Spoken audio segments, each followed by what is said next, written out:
Welcome back to our next big idea roundtable discussion presented by Addison Magazine. I am Sam Nicholson, your moderator. Fran Powell, who is a resident of the North Dallas corridor. I am. I'm the resident of the east side of Addison. And one of the concerns that I have, not only in exactly where I live, but in other things that I do in Addison, is that we seem to have ignored the pedestrian in Addison. And Beltline has become a through road. You know, let's get through from one side of Addison to the other, partially because of the LBJ freeway, but I think it's now become a real habit. And the traffic along Beltline has increased so dramatically.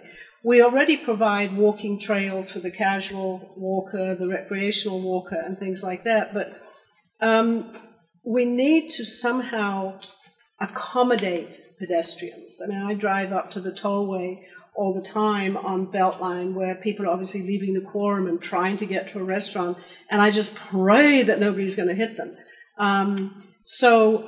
We really need some protection for the visitors and residents as they walk in Addison, and we need to become far more a walking community.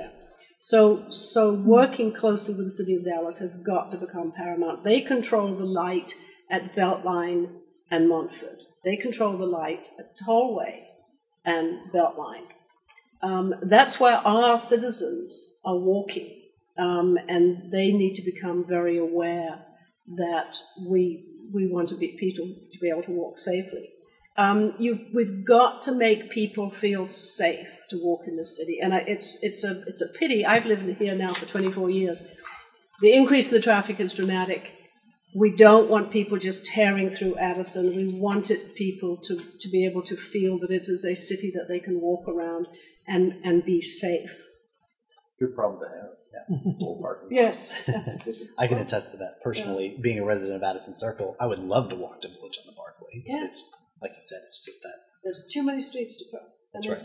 I mean, I've seen near collisions all the time, and it's something that I think could very easily happen. And I think it would make Addison, I think it could add something to Addison as a place, a destination place instead of a through place, which is unfortunately what it's becoming a little bit. I mean, you must recognize the increase of the traffic on Beltline in the last few years. A lot, and I, of course, you know, having been there 22 years, we've experienced, there was a time when Beltline was worse.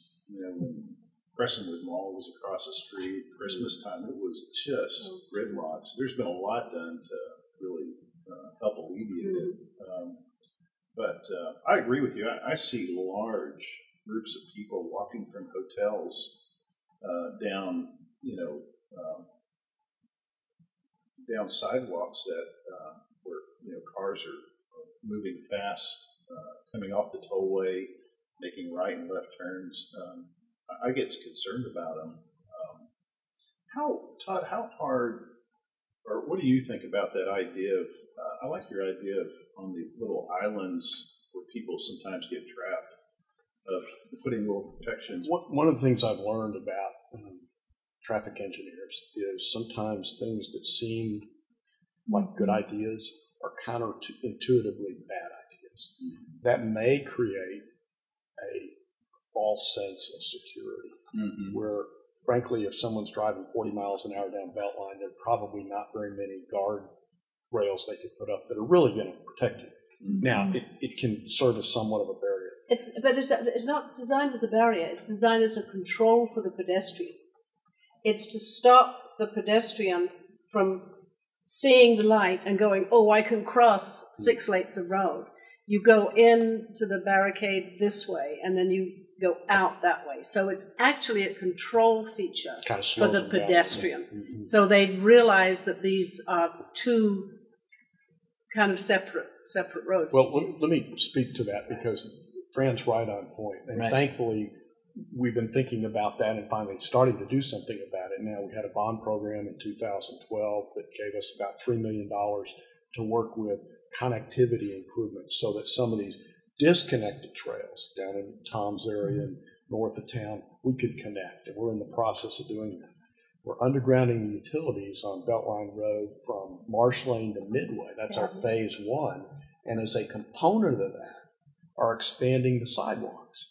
When you think about where our sidewalks are, they're right against Beltline. I mean, right against. You are inches from the traffic. You don't step Those are off. 6-foot sidewalks, and we're expanding them to 8 feet. You think 2 feet, that's not very much, but It is. magnify that by a mile and the cost involved of right-of-way, easements, et cetera. So we're doing where we can, again, in an urban environment where we can create more safe opportunities. And we're looking at different technologies that might be able to help us with that.